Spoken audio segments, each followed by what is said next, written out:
উদাহরণ 11, 2x plus 3y 4x minus 5y কে দুইটি বর্গের বিয়োগফল রূপে প্রকাশ করো। দুইটি বর্গের বিয়োগফল রূপে মানে এরকম একটা বলা যায়, মানে 4-এর উপর স্কোয়ার মাইনাস 5-এর উপর স্কোয়ার।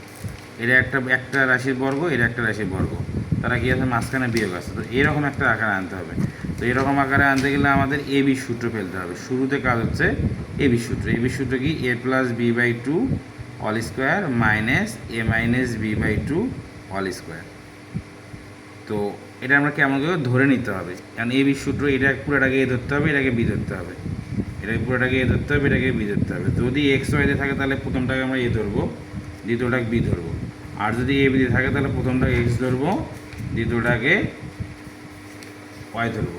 ঠিক আছে, এক্স ওয়াইতে থাকলে আমরা এ বি ধরবো, আর যদি এ বিতে থাকে তখন এক্স আর ওয়াই ধরবো। এখন দেখো এটা শুরুতে আমাদের এটা ধরে নিতে হবে। তাহলে ধরি এ সমান 2x প্লাস 3y, বি সমান 4x মাইনাস 5y। এবারে আমরা এ বি সূত্র ফেলবো। এ বি সমান a plus B by two all square minus A minus B by two all square. এখন এর মান বসাবো আমরা। কার মান বসাবো? এর মান কি আছে? 2x plus 3y plus B. বির মান কি আছে? 4x minus 5y by two all square minus এর মান বসবে। এর মান আছে হলো 2x plus 3y minus B. যেহেতু মাইনাস বি আছে তো আমাদের কী হবে? মাইনাসের মানটা, মাইনাসটাকে এই যে রাশিটা আছে এটা মাইনাস দ্বারা গুণ করতে হবে। কেন? শুরুতে মাইনাস আছে, তো মাইনাস যখন গুণ করবো আমরা কী হবে? চিহ্নগুলো পরিবর্তন হবে। মাইনাস 4x আর মাইনাসটা কী যাবে? প্লাস হয়ে যাবে 5y প্লাস এর বাই কি 2 অল স্কোয়ার। এই অংশটা আমরা আরেকবার দেখি। মানে শুরুতে এ বি আমরা ধরে নেবো, এক্স ওয়াই দিয়ে থাকবে তখন প্রথমটাকে এ ধরবো, দ্বিতীয়টাকে বি ধরবো, ধরে নিচ্ছি। এবার এ বি সূত্র ফেলতে হবে। এ বি সূত্র হচ্ছে a plus B by two all square minus A minus B by two all square. তো এখানে আমরা এরপরের লাইনে মান বসাইতে হবে। এর মান বসাইতে হবে শুরুতে 2x plus 3y plus B. তাহলে বির মানটাকে প্লাস দ্বারা গুণ করতে হবে। প্লাস দ্বারা গুণ করলে কোনো চিহ্ন পরিবর্তন হয় না, এই জন্য প্লাস 4x মাইনাস 5y আর নিচে 2 অল স্কোয়ার মাইনাস এর মান বসবে। এর মান হচ্ছে আমাদের 2x plus 3y minus B. তাহলে বির মানটাকে মাইনাস দ্বারা গুণ করতে হবে। মাইনাস দ্বারা গুণ করলে কী হয়? চিহ্ন পরিবর্তন হয়, এই জন্য প্লাসটা মাইনাস 4x আর মাইনাসটা হচ্ছে plus 5y by two all square.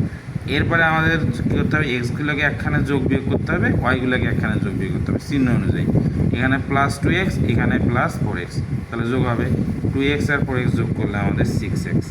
আর এখানে প্লাস 3y, এখানে মাইনাস 5y, তাহলে একটা প্লাস একটা মাইনাস। তাহলে বড় সংখ্যাটার থেকে ছোটো সংখ্যাটা বাদ দিতে, তাহলে 5 থেকে 3 বাদ দিলে 2y হবে। আর চিহ্ন দেখতে হবে কি? বড়টার, তাহলে minus 2y by two all square. এরপরে এখানে 2x, এখানে কি 4x, ঠিক আছে। আর এখানে 3y, এখানে কি 5y। তো এক্সটা আমাদের মাইনাস আসবে, এই জন্য এক্সটা আমরা শুরুতে লিখবো না, ওয়াইটা লিখবো। তো এখানে 3y, এখানে 5y যোগ করলে হবে 8y। আর এখানে প্লাস, এটা মাইনাস হওয়ার কারণে এই বড়টার থেকে ছোটোটা কি যাবে? বাদ যাবে।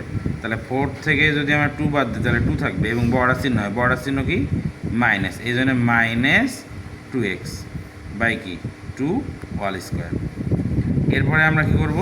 এরপরে উপরে আমরা 2 কমন নেওয়ার চেষ্টা করবো। তাহলে এই উপরে 2 আর নিচের 2 বাদ যাবে। এটা তো আমরা ঠিক একইভাবে উপরে কমন নেওয়ার চেষ্টা করবো, তো নিচের উপরে আর নিচেরটা বাদ যাবে। তো 2 কমন নেই, কমন নেওয়া মানে ভাগ করা। 6কে যদি আমরা 2 ভাগ করে দিই তাহলে 3, তাহলে 3x।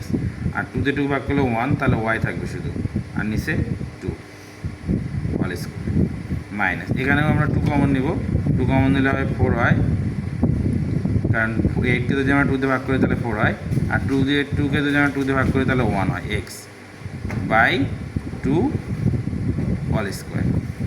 এই 2 কি যাবে? বাদ যাবে। 3x minus y all square minus 4y minus x all square. তো এটা একটা বর্গের, এটা একটা রাশির বর্গ, এটা একটা রাশির বর্গ, তারা কি আছে? বিয়োগ অবস্থায় আছে। তার মানে দুইটি বর্গের বিয়োগফল রূপে প্রকাশ করছি আমরা। তো জিনিসটা এই পর্যন্ত আগে বুঝেছি, এই পর্যন্ত আরেকবার বুঝাই। তো এখানে আমাদের এই যে মান বসানোর পরে এক্সগুলোকে একখানে করতে হবে, ওয়াইগুলোকে একখানে করতে হবে চিহ্নের উপর ভিত্তি করে। যদি দুটোর সামনে চিহ্ন প্লাস থাকে তাহলে আমাদের বিয়োগ করতে যোগ করতে হবে, আর একটা সামনে প্লাস একটা সামনে মাইনাস থাকলে আমার বিয়োগ করতে হবে। তাহলে এখানে প্লাস 2x, এখানে প্লাস 4x, যোগ করলে কী হবে? 6x। আর এখানে প্লাস 3 হয়, এখানে মাইনাস 5 হবে, একটা সামনে প্লাস একটা সামনে মাইনাস, তাহলে বিয়োগ করতে হবে। বিয়োগ করার সময় অবশ্যই বর্ডার থেকে ছোটোটা বাদ দিতে হবে। তাহলে 5 থেকে 3 বাদ দিলে 2y, চিহ্ন হয় বর্ডার চিহ্ন কী আছে? Minus by 2 whole square. এরপরে এখানে 2x মাইনাস 4x, তাহলে এখানে একটা প্লাস একটা মাইনাস, তাহলে বর্ডারতে ছোটো বাদ যাবে, 4 থেকে যদি 2 বাদ যাবে তাহলে 2x, আর চিহ্ন হবে হলো বর্ডার সামনে মাইনাস হয় জন্য মাইনাস 2x। শুরুতে আমরা মাইনাস 2xটা দেবো না। তো হচ্ছে এখানে 3y, এখানে 5y, যোগ করলে হয় 8y। তো 8y আগে দিব, তারপরে minus 2x by 2 whole square. উপরে 2 কমন নেওয়ার চেষ্টা করবো, তারপর এটা হচ্ছে উপরে 2 আর নিচে 2 বাদ যাবে। 2 কমন দিলে ভাগ করতে হয়, 6কে যদি আমরা 2 ভাগ করি তাহলে 3, আর এই 2 দিয়ে বাদ যাবে তাহলে y থাকবে। এটা কেটেও সেম, 2 যদি আমরা 8কে ভাগ করি তাহলে 4y, আর 2 বাদ যায় x থাকে, এই 2 বাদ যায়, এই 2 বাদ যায়। তাহলে এখানে 3x minus y all square, এখানে 4y minus x all square. তারা কি বিয়োগ অবস্থায় আছে। তাহলে দুইটি রাশির বর্গের বিয়োগফল রূপে প্রকাশ করা হয়েছে।